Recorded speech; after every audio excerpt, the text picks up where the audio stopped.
दोस्तों, रामायण और हनुमान चालीसा सिर्फ धार्मिक ग्रंथ नहीं है। ये इंसानी दिमाग को रीप्रोग्राम करने और जीवन के सबसे बड़े संकट को चुटकियों में हल करने की जीती जागती साइकोलॉजी है। अगले 15 मिनट में हम रामायण की कुछ चुनिंदा चौपाइयों और हनुमान चालीसा के उस दिव्य संगम को डिकोड करेंगे जो आपके भीतर छिपी हुई और सोई हुई शक्ति को जगा देगा, जिसके बाद आपके लिए दुनिया में कुछ भी असंभव नहीं रहेगा। इस वीडियो का एक एक सेकंड आपकी ज़िंदगी को एक नई दिशा देने वाला है। दोस्तों, हमारे जीवन का सबसे बड़ा संकट क्या है? वो संकट बाहर नहीं बल्कि हमारे भीतर है, और वो है आत्मविश्वास की कमी। जब हमारे सामने कोई बड़ी मुसीबत आती है तो हम पहले ही मान लेते हैं कि यह मुझसे नहीं होगा। ठीक ऐसा ही तब हुआ था जब माता सीता को खोजने के लिए 100 योजन का विशाल समुद्र पार करना था। हनुमान जी चुपचाप एक कोने में बैठे थे। उन्हें अपनी शक्ति याद नहीं थी। तब जामवंत जी ने उन्हें जगाया। रामायण की यह चौपाई हमारे जीवन का पहला सबसे बड़ा टर्निंग पॉइंट है। कहीं रीछ पति सुन हनुमाना, कहा चुप साध रहु बलवाना। कवन सु काज कठिन जग माही, जो नहीं होत तात तुम न पाए। जामवंत जी ने हनुमान जी से कहा, हे बलवान, तुम क्यों चुप बैठे हो? इस संसार में ऐसा कौन सा कठिन काम है जो तुम नहीं कर सकते? दोस्तों, आपके जीवन में भी जब नो या इम्पॉसिबल शब्द आए तो इस चौपाई को याद करना, और उसी का सीधा संबंध हनुमान चालीसा की इस पंक्ति से है। दुर्गम काज जगत के जेते, सुगम अनुग्रह तुमरे तेते। यह संगम हमें सिखाता है कि जिसे दुनिया दुर्गम कहती है, दुर्गम या असंभव, जब आप अपने भीतर हनुमान यानी अपने अवचेतन मन की शक्ति को जगा लेते तो सारे काम सुगम और आसान हो जाते हैं। अपनी शक्तियों को कम आंकना बंद कर दीजिए दोस्तों, और आप वो सब कुछ कर सकते हैं जिसके लिए आप पैदा हुए। जब हम किसी बड़ी मुसीबत में होते हैं तो हमारा दिमाग काम करना बंद कर देता है। डर के मारे हम गलत फैसले ले लेते हैं। लेकिन हनुमान जी से सीखिए कि संकट के समय मन को शांत रखकर रणनीति कैसे बनाई जाती। जब हनुमान जी लंका पहुंचे तो वे अकेले थे और चारों तरफ राक्षस थे। वहाँ वे विभीषण से मिलते हैं। रामायण में लिखा है, तब हनुमंत कीन प्रणामा, राम भगत सुनिमन अनुकूला। सुनहु विभीषण प्रभु की रीति, करहि सदा सेवक पर प्रीति। अनजान जगह पर भी हनुमान जी ने दुश्मन के घर में अपना मित्र ढूंढ लिया। क्यों? क्योंकि उनका विवेक जागृत था। इसी बात को हनुमान चालीसा में इस तरह से पिरोया गया, बुद्धिहीन तनु जानिके, सुमिरो पवन कुमार, बल बुद्धि विद्या देहि मोहि, हरहु कलेश विकार। हनुमान चालीसा की शुरुआत में ही हम बुद्धिहीन स्वीकार करते हैं, क्योंकि जब इंसान गुस्से या तनाव में होता है तो उसकी बुद्धि शून्य हो जाती है। यह सूत्र हमें सिखाता है कि केवल शारीरिक या आर्थिक बल से काम नहीं चलेगा। जीवन के संकटों को काटने के लिए आपको बुद्धि और विद्या चाहिए। जब भी लाइफ में कोई बड़ी प्रॉब्लम आए तुरंत रिएक्ट मत कीजिए। शांत होकर हनुमान चालीसा की इस भक्ति का जप कीजिए। आपका दिमाग आपको सही रास्ता दिखा देगा।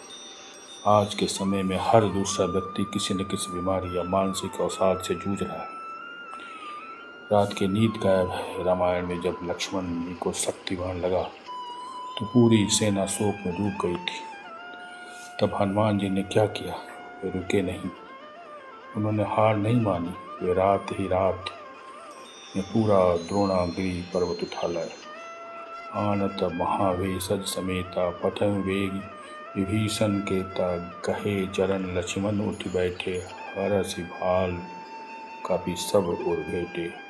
लक्ष्मण जी के प्राण वापस आ गए। हनुमान जी सिर्फ संकट मोचन नहीं, वे महाभेषज यानी सबसे बड़े डॉक्टर भी हैं। और इसी का सीधा प्रमाण हनुमान चालीसा की सबसे चमत्कारी चौपाई में मिलता है दोस्तों। नासै रोग हरे सब पीरा, जपत निरंतर हनुमत वीरा। आज का विज्ञान मानता है कि हमारे 90% बीमारियां साइकोसोमेटिक हैं, यानी उनकी शुरुआत हमारे अशांत दिमाग से होती है। जब आप जपत निरंतर यानी लगातार पूरी श्रद्धा से हनुमान जी के इस मंत्र का ध्यान करते हैं तो आपके शरीर में पॉजिटिव वाइब्रेशन पैदा होता है।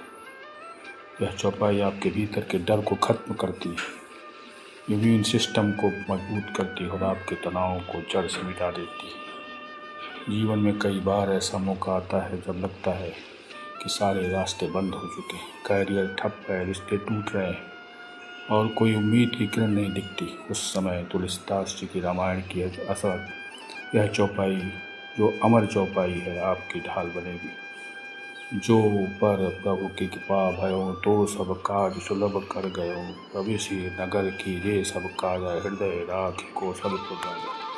जब हनुमान जी लंका में प्रवेश कर रहे थे तो उन्होंने भगवान राम को अपने हृदय में रख लिया था। नतीजा क्या हुआ? पूरी लंका उनके सामने नतमस्तक हो गई। हनुमान चालीसा में इसे इस तरह से गाया गया है। प्रभु मुद्रिका मेली मुख माही, जरद लागे अचरना। प्रभु मुद्रिका का मतलब क्या है? इसका आध्यात्मिक अर्थ है परम विश्वास और समर्पण। जब आप अपने कर्म को पूरी ईमानदारी से करते हैं और परिणाम को ईश्वर पर छोड़ देते हैं तो आप ब्रह्मांड के सर्वोच्च शक्ति से जुड़ जाते हैं। तब आप ऐसे ऐसे चमत्कार कर जाते हैं कि दुनिया हैरान रह जाती है। समुद्र लागना कोई आश्चर्य नहीं है। आपका हर बिजनेस, आपका हर एग्जाम, आपकी हर मुश्किल आसान हो जाती है। दोस्तों, रामायण की चौपाइयाँ और हनुमान चालीसा के ये पंक्तियाँ सिर्फ किताबों में रखने के लिए नहीं है, बल्कि ये रोजमर्रा की जिंदगी में उतारने के लिए। हाँ दोस्तों, रामायण की चौपाइयाँ और हनुमान चालीसा की ये पंक्तियाँ सिर्फ किताबों में रखने के लिए नहीं है, रोजमर्रा की जिंदगी में उतारने के लिए हैं। आज से अपने जीवन को बदलने के लिए 3 नियम बना लीजिए। पहला है, जब भी कोई काम असंभव लगे तो कवन सो काज कठिन जग माही का स्मरण करें और अपनी ताकत पहचानें। दूसरा है, किसी भी संकट में जल्दीबाजी में निर्णय न लें, बल बुद्धि विद्या की प्रार्थना करें। और तीसरा है, हर दिन कम से कम एक बार पूरी एकाग्रता के साथ हनुमान चालीसा का पाठ करें। यह आपके और आपके परिवार के चारों तरफ एक सकारात्मक सुरक्षा कवच बना देगा।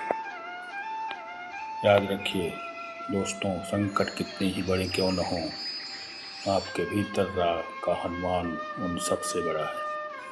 हनुमान की शक्ति अपरंपार है और राम की शक्ति सर्वविद्यमान है। हर जगह राम है। अपने दिल में राम नाम को रखिए और कर्म के पथ पर आगे बढ़िए। सफलता आपके कदम चूमेगी। तो अंत में दोस्तों, अगर ये वीडियो आपको अच्छा लगा हो तो लाइक ज़रूर कर दीजिएगा और सब्सक्राइब कर दीजिएगा, जिससे आपको नया वीडियो फिर आगे मिल सके। धन्यवाद।